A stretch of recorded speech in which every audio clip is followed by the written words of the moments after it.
one, come on.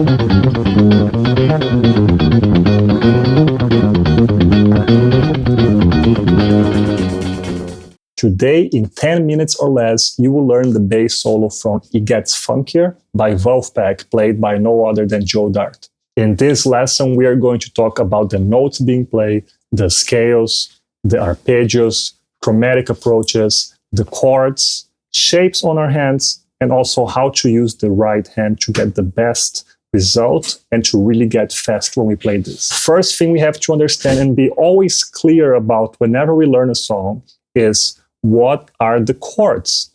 So in this case, we have Corey Wong playing guitar, and he's just playing two chords the whole time. He's playing E flat 7 and A flat 7.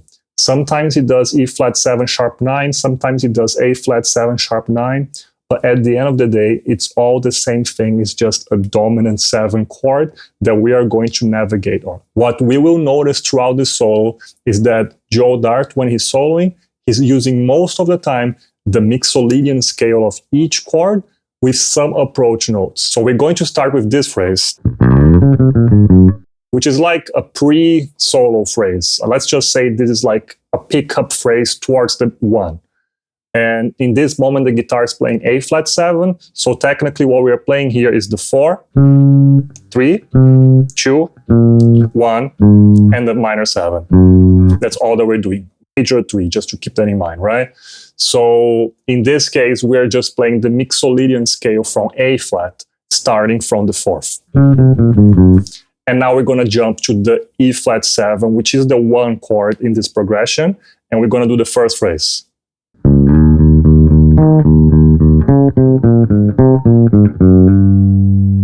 And this is half of the first phrase, but the idea here is that we're playing the root, the octave all the way up here, and then we're just going to go down the E flat mixolydian scale from the 7.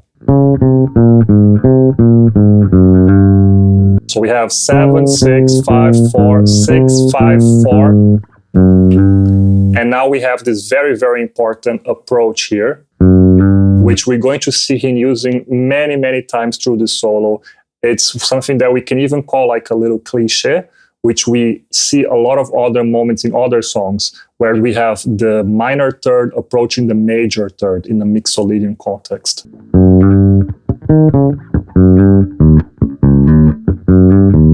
So we heard this sound before somewhere in some other song, but in this case, all he's doing is just approaching the major third right there with the half step. So keep that in mind. It is something that I recommend practicing in different keys because it's a really, really good way to get things very funky. It's a really funky sound.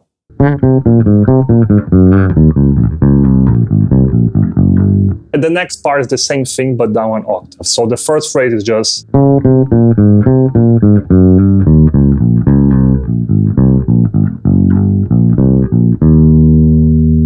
So use the notation down here so you can follow the intervals, but keep in mind the very last phrase. This is almost like a bebop swing phrase, in which we have the approach to the major third, the 5, 6, 5 again, and resolve on the 1. But we do it's straight in this case with just 16 notes. And that's going to take us to the next part. We are still in E flat 7, by the way. We're going to do this. So it's the same thing, the same scale as before, but instead of playing like this, which was our shape that we were thinking about it before, we're going to play like this. And that way we get the major third over here, so we can visualize this phrase, which is the 2 approach major third. Ghost note to the 5, and then we're going to get the root and the 7 all the way up here. Check it out. If we can visualize this Mixolydian scale, which is being played all the way over here. We can find these notes very easily. We could have also played like this, with the root here and the 7 here. So many different variations, but the idea is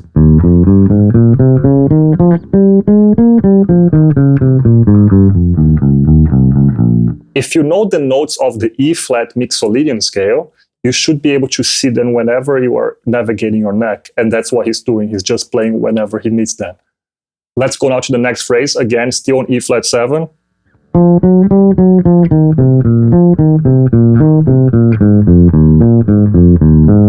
So this is a very cool one. We have, again, 2 approach 3, going back to the 2. And now we have a sequence of major pentatonic phrase here.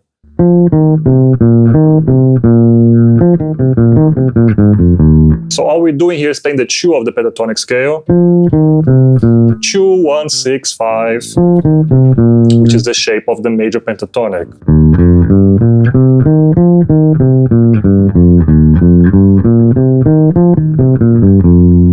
And we're going to go back to the 4th.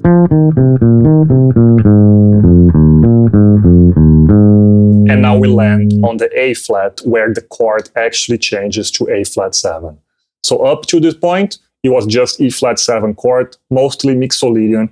But as you can see, I was navigating the neck in a way that we could optimize how to change positions without having to lose any speed, because we don't want to jump into some weird positions. We want to try to keep things close. So try to follow my fingering, but feel free to experiment with your own fingering. This is also very fun to see, well, what if I start the phrase over here in this E flat? So experiment with your ideas. Anyway, now that we are on E flat, it gets very simple.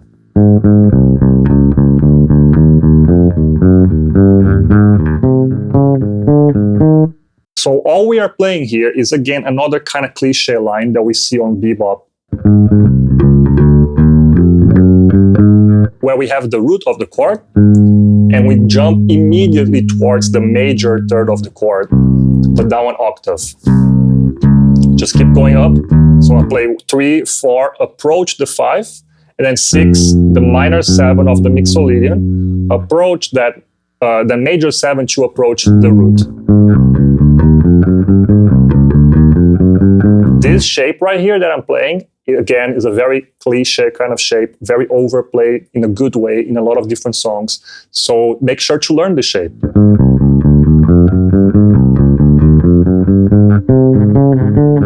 And then he does it again up 1 octave, but you can see he's alternating that with the root here also. And then we're going to go back, approach note back to the 3rd. He does as pull-offs, but you can pick. Every single note is up to you. To the root, to the minor 7, to the 4th, and look at that, minor 3rd approaching the major 3rd.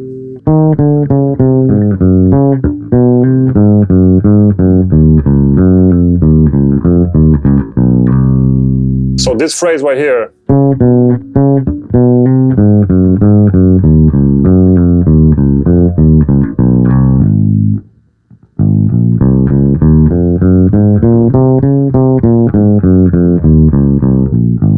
A flat Mixolydian scale. That's all that we are playing over there, with that added approach from the minor 3rd to the major 3rd. And then we're going to play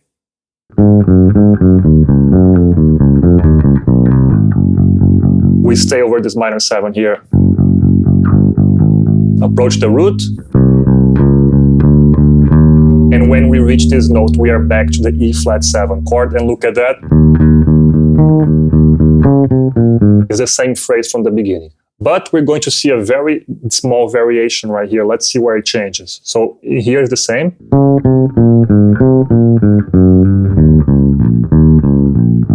So this time we're actually going to go down here to this A flat, while still over the E flat 7 chord. So from that approach,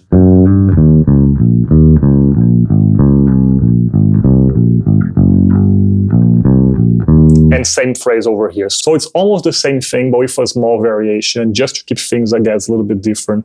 than just playing the same thing, copy and paste. Anyway, he does that, again, cliche phrase here. Great phrase to play. And look at that.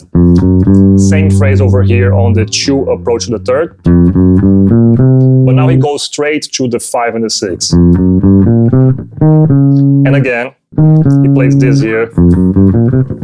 But I'm playing over here this time. But we could have played over here. Same phrase from before.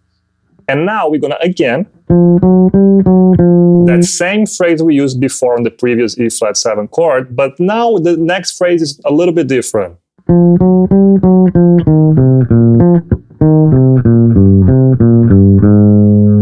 So it's based on the pentatonic again, which is the pentatonic of E flat, which is the same thing as the pentatonic, as the minor pentatonic of C minor. But we're just going to stay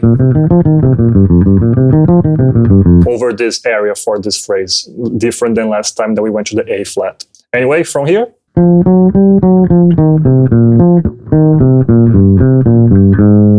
So we use a quick ghost note right there to connect things and to keep playing those 16 notes. And now we land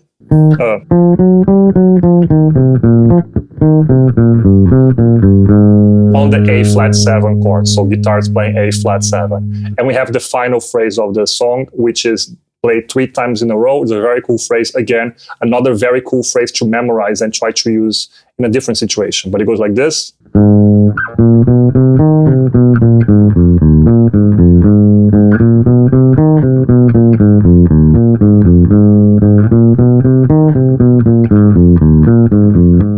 So it's root, 2 approach to the 3rd, to the 5, back to the 2 by approach note, 1, 6, 5, 2, 1, 6, 1. So this part right here, it's all kind of pentatonic, A flat pentatonic shape. And with that, we have the whole solo. Now we're going to look at how to play some of the right hand, but basically just remember that we are playing really, really, really fast. And we are playing 16 notes at that very fast tempo. So you want to try to alternate your right hand as much as possible, okay? And remember, hammer-ons, pull-offs, and slides are going to be your friend here. They're going to help with getting that speed. So for example, in the first phrase, let's look at the right hand.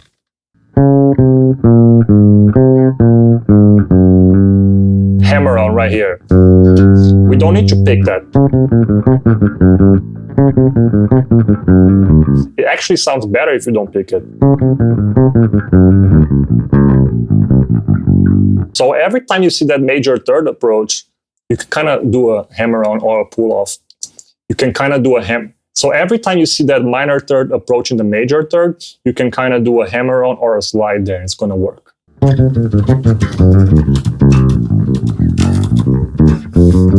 So if you remember that concept, you can apply that for the whole song. And certain moments, for example,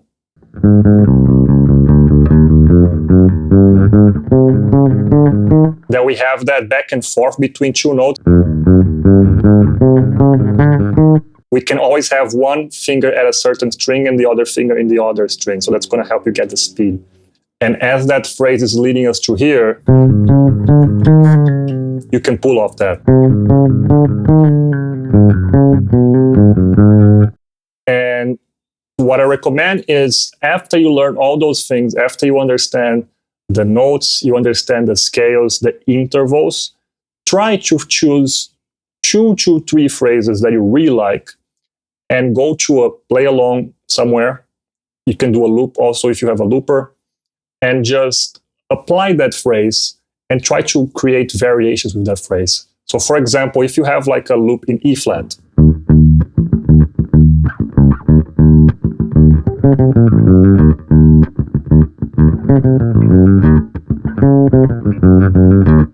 it's the first phrase of the solo basically, but I was experimenting how to use it with different rhythms.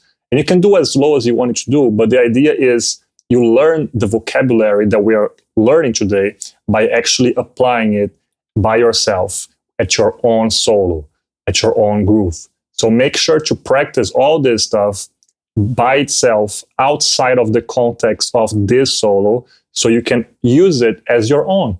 And when you do enough of that, that phrase becomes your own. You can now use it to whatever you want. You can do variations. It's going to be part of your vocabulary. Now, to finish this video, let's play the solo one more time, just the bass by itself, but very slowly, so you can see the shapes that I'm using, the fingering, the right hand, everything. And you can try to learn it very slowly. And as you get better and better, try to speed it up and get it to full tempo. Here we go from the beginning.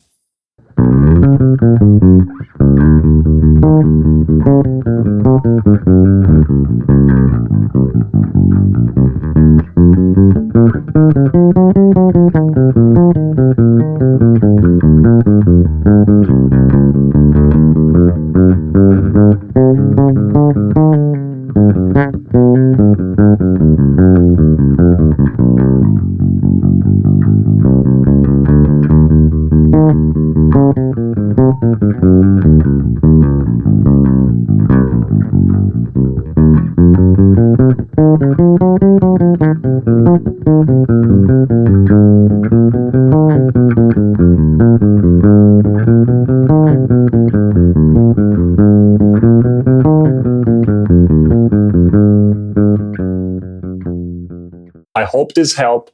I hope you guys have fun. Try to learn the solo first and learn the notes before you even worry about any of the analysis.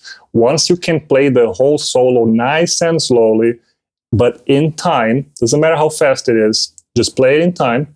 Once you can do that, try to look at your hand and think, okay, so this is that shape, this is that interval, this is that scale, etc. So you can really start to understand how can someone come up with this solo? How can someone create something like this? That's how we do it. We learn it and then we study it. So I hope this helps. Have fun with the solo. I'll catch you guys next time.